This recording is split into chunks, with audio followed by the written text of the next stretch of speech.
안녕하세요. 청소년보호구역 이시안 변호사입니다. 최근에 언론에 굉장히 많이 나오고 있는 주제가 있죠. 바로 딥페이크인데요. 동료나 교사 또 지인 사진을 합성해서 소위 말하는 지인 능욕방 이런 것을 통해서 음란물을 제작하고 공유하는 일들이 지금 전국적으로 발생을 하고 있습니다. 이런 피해를 입은 중고등학교 200여 곳이 넘는다라고 지금 알려지고 있는데요. 딥페이크 범죄는 원래 청소년이 이와 같은 일을 하는 경우가 많았어요. 저희 로펌에 상담을 오시거나 하시는 피해자, 가해자 모두 다 청소년인 경우가 대부분이었고요. 그런데 이야기를 들어보면 오해하시는 부분들이 꽤 많더라고요. 얼마 전에 딥페이크 관련한 이런 기사가 난 적이 있어요. 딥페이크 규정이 없어서 처벌을 받지 않는다, 무죄다. 나는 소지만 하고 있었는데요. 나는 그냥 보기만 했는데요. 이런 것도 처벌받나요? 라는 부분도 있습니다. 상담하시는 분뿐만이 아니라 각종 언론사에서도 저희 로펌에 많이 문의를 주고 자문을 구하고 계신데요. 오늘 청소년 딥페이크 사건에 대한 중요한 부분들 오늘 저희가 다 짚어드리도록 하겠습니다. 자, 얼마 전에 보도된 기사에 따르면요. 한양대학교 내에 있었던 일 같습니다. 같은 학과 동아리 선후배 지인들의 얼굴을 나체 사진과 합성한 사건이 있었는데요. 이 사건으로 2019년에 재판에 넘겨졌는데 나중에 최종적으로 무죄를 받았다라는 것이 주요한 내용이고요. 사실 이 사건은 최초에 구속된 상태에서 군 재판을 통해서 1심, 2심 모두 징역 8월에 실형을 선고받았다가 대법원은 구속을 취소하고 일부 무죄가 나온 사건입니다. 자, 이 사건에서 이 가해자의 행위가 잘못이 없다는 것은 아닙니다. 그리고 실제로 이 사건은 한양대학교에서 2018년 3월에 퇴학 처분까지 나온 것으로 알려져 있는데요. 그럼 이 사건에서는 왜 대법원은 이 딥페이크 행위에 대해서 무죄를 선고했던 것일까요? 이에 대해서는 우리 성폭력 처벌법을 상세히 볼 필요가 있습니다. 딥페이크 범죄는 성폭력 처벌법상 제14조의 2 허위 영상물 등의 반포 해당 규정이 있는데요. 이 규정을 잘 보시면 반포할 목적으로 대상자의 의사에 반해서 사람의 얼굴, 신체 이런 것을 편집, 합성, 가공하면 처벌한다 이렇게 되어 있는데 중요한 부분을 보면 조그맣게 이런 글씨가 있어요. 본조 신설 2020년 이렇게 되어 있어요. 다시 말하면 이 법이 언제 만들어졌다? 2020년에 만들어진 법이에요. 그런데 이 행위는 2017년에 있었고 실제로 이 사건이 기소된 것도 2019년입니다. 2020년에 이 규정이 신설됐기 때문에 2020년 전에는 처벌하는 규정이 없었어요. 그러다 보니까 수사관과 그리고 해당 검사는 음화 제조 교사죄 이런 규정을 통해서 기소를 하게 된 것인데요. 이 규정은 애초에 딥페이크 범죄를 처벌하기 위해 만든 규정은 아니었어요. 그러다 보니까 이 사건을 처벌하기에 어려움이 있었던 것이죠. 그런데 제가 이 얘기를 왜 하느냐? 법이 만들어지기 전에 있었던 일이잖아요. 우리 형법에는 죄형법정주의라는 것이 있어요. 행위 당시에 그 행위를 처벌할 수 있는 법이 없었다면 그건 나중에 사후 규정으로 법을 만든다 하더라도 처벌할 수가 없다는 것이죠. 그래서 이런 죄형법정주의 때문에 이 행위 자체는 처벌할 수 없다는 것인데 그럼 제가 지금에 와서 이 얘기를 왜 하는 것일까요? 기사를 보고 잘못된 해석을 하시는 분들도 있는 거예요. 그럼 우리도 무죄 나올 수 있는 거 아니에요? 딥페이크 행위도 빠져나갈 수 있는 구멍이 있는 거 아니에요? 이 부분은 좀 확실히 짚고 가야겠다, 알아둬야 될 필요가 있겠다라고 해서 제가 이런 시간을 갖게 되었는데요. 딥페이크 지금은 2024년 현재에서는요.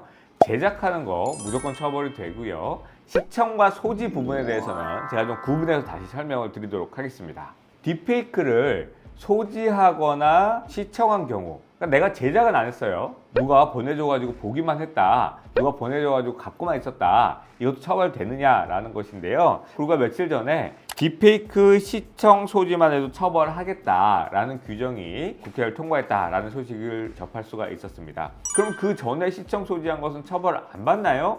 라고 이야기하시는 분들이 많이 있어요. 제가 아까 말씀드렸죠. 딥페이크는 대부분 누가 한다고요? 대부분 청소년이 합니다. 물론 성인이 하는 경우도 종종 있고 성인이 성인을 대상으로 하는 경우가 있습니다. 그런데 딥페이크의 범죄의 특성상 대부분은 청소년이 청소년을 대상으로 만들어요. 그러면 청소년을 대상으로 했다라는 것의 의미가 뭐냐면 그때부터는 단순히 딥페이크에 관한 성폭력 처벌법의 처벌 대상이 아니고 악청법상 성착취물 제작죄에 해당할 여지가 있다는 것을 알아두셔야 됩니다. 그러면 이게 뭐가 다르냐? 성폭력 특별법에서의 규정보다 아청법에 있는 성착취물 제작죄가 형량이 훨씬 더 높다고 보셔야 될 것 같고요. 성착취물 제작죄에 해당을 하면 소지하거나 성착취물을 시청한 것만으로도 처벌이 됩니다. 그럼 결국 무슨 말이냐? 지금 우리가 일상적으로 발생하고 있는 많은 딥페이크 사건의 경우에는 그것을 소지하거나 그것을 시청하는 것만으로도 처벌 대상에 해당한다라고 보셔야 된다라는 것입니다. 자, 이런 경우도 있을 수 있어요. 이 딥페이크라는 게 딥페이크를 만드는 사람이 있고요. 그것을 의뢰하는 사람이 있는 경우들도 있어요. 본인이 직접 만드는 경우도 있지만 그것을 누군가한테 의뢰해서 만드는 경우도 있거든요. 그거를 만든 사람은 당연히 제작죄에 해당할 것이고 사진만 보낸 사람은 도대체 무슨 죄냐? 그것을 만들어 달라고 의뢰한 사람도 교사법에 해당할 여지가 있습니다. 이 사진이 없었으면 그 제작을 한 사람이 제작을 할 수 없었을 거잖아요. 이것이 교사범에 해당할지 공범에 해당할지는 수사 과정을 통해서 지켜봐야 되겠지만 교사범에 해당하든 본인도 공범에 해당하든 처벌 형량에서 아주 큰 차이는 없습니다. 그렇기 때문에 사진을 보낸 것도 제작한 것도 모두 다 딥페이크 혹은 성착취물 제작죄에 해당할 수 있다는 부분을 기억을 하셔야 될 것 같습니다. 그러면 많은 분들이 궁금해하시는 도대체 딥페이크 사건 어느 정도로 처벌되나요? 어떤 처벌이 되나요? 이런 부분 궁금해하실 거예요. 최근에 그 서울대 사건이 있었죠. 그 사건에서 구형이 굉장히 높았던 것으로 보도가 되고 있는데요.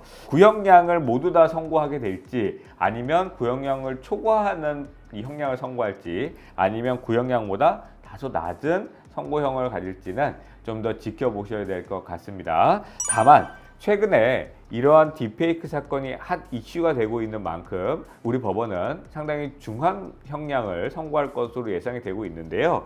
과거에 N번방 사건이 터졌을 때도 그랬어요. 예전에는 이런 몰카 사건이라든지 디지털 성범죄 사건을 성범죄 사건의 유형이라기보다 다소 그 명예훼손에 관한 범죄로 취급하는 경우가 많았어요. 그러다 보니까 실제로 뭐 만진 것도 아닌데 실제로 뭐 강간을 한 것도 아닌데 이게 그렇게 심한 범죄냐? 이런 시각이 있었거든요.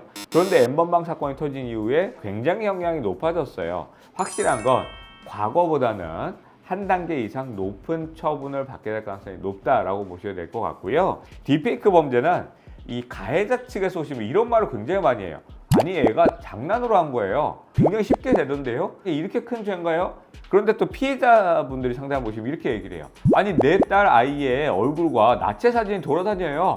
그런데 내 딸의 아이 사진은 아니지만 얼굴에다가 저 사진 내 사진 아님 이렇게 붙이고 다닐 수도 없잖아요. 근데 너무 많은 학생들 사이에서 저 여자애 막 나체 사진 돌아다녀 이런 소문도 나고 색안경을 끼거나 나쁘게 생각할 수밖에 없고 피해 학생은 피해자임에도 불구하고 더 이상 그 학교를 다니지 못하고 전학을 가거나 이런 일이 굉장히 많단 말이에요. 굉장히 큰 정신적 피해를 입게 되는데 그러면 가해 학생이 아무런 처벌을 받지 않는다 그리고 낮은 처벌을 받는다라고 하면 피해자나 많은 국민들이 이 부분에 대해서 이해를 하실 거냐 이러한 법 감정 여론이 지금 형성되고 있는 것이 일반적인 상황이라고 보시면 될 것 같습니다.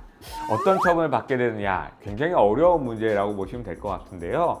이런 딥페이크를 수백 개 만들고 뭐 영리를 목적으로 한다거나 협박을 한다거나 이런 경우에는 14세 이상인 경우 성인 법정으로 기소돼서 구속될 가능성이 높다라는 부분도 알아두셔야 될 것 같습니다. 우리 아이는 촉법소년인데요. 우리 아이는 촉법소년인데 그렇게 심한 처분을 받게 되나요?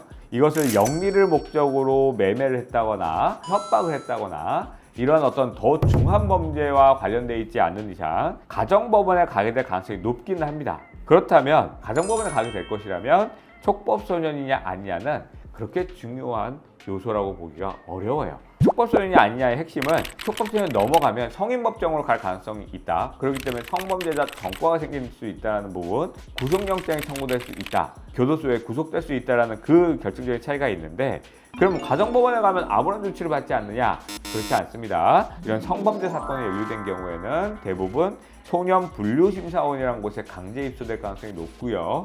그 소년분류심사원에서 입소 생활이라든지 반성의 정도라든지 피해자의 합의 여부라든지 그리고 부모님이 어떤 태도를 취하는지 여러 가지 사정을 고려합니다. 심지어 가정보험 판사님 중에는 학교생활, 학생생활기록부까지 다 확인을 하면서 형사사건에 대한 처분 경과뿐만이 아니라 학교폭력으로 처분을 받은 경력이 있는지 여부도 체크하시는 판사님도 있을 정도로 굉장히 세부적으로 상세한 내용을 다 확인을 합니다. 그런 것을 통해서 우리 학생이 다시는 그럴 것 같지 않다, 경각심을 충분히 가졌다라고 하면 소년 분류심사원 정도만 가고 소년원까지는 안 갈 수도 있고요. 제대로 된 반성도 안 하고 변명으로 일관한다, 소년원에 입소할 가능성이 굉장히 높다라고 생각을 하셔야 될 것 같습니다. 그럼 형사처벌만으로 끝나느냐? 아니겠죠. 학교에 알려졌다, 그렇다고 한다면 학폭위에 신고가 될 거고요. 학폭위에서 굉장히 중한 처분이 나올 가능성이 높습니다. 피해자와 가해자는 성범죄 사건의 경우에 같은 공간에서 생활을 하고 지내는 것은 원칙적으로 허용하지 않습니다. 반변경 또는 강제선악 같은 중한 처분이 나올 수 있다는 부분을 기억해야 될 것 같고요. 그리고 피해자 측 입장에서는 민사소송도 제기할 수 있습니다. 그래서 이런 딥페이크, 나는 호기심이다, 나는 장난이었다, 이런 것들 통하지 않습니다. 이런 부분을 꼭 기억하셔서 주의해야 될 필요가 있습니다. 자, 오늘은 저희가 청소년 딥페이크 성범죄에 대해서 이야기해 봤는데요. 미디어가 발전하면서 성범죄 형태도 굉장히 다양해지고 있습니다. 우리 자녀분들이 혹시 이런 어플을 혹시라도 갖고 있는지 자녀분들에 대한 교육도 해야 될 필요가 있을 것 같습니다. 오늘 영상도 많은 도움이 되었으면 좋겠습니다. 그리고 절대 이런 행동하면 안 된다는 거 꼭 기억했으면 좋겠습니다. 다음 영상에서 다시 뵙겠습니다. 감사합니다. 안녕.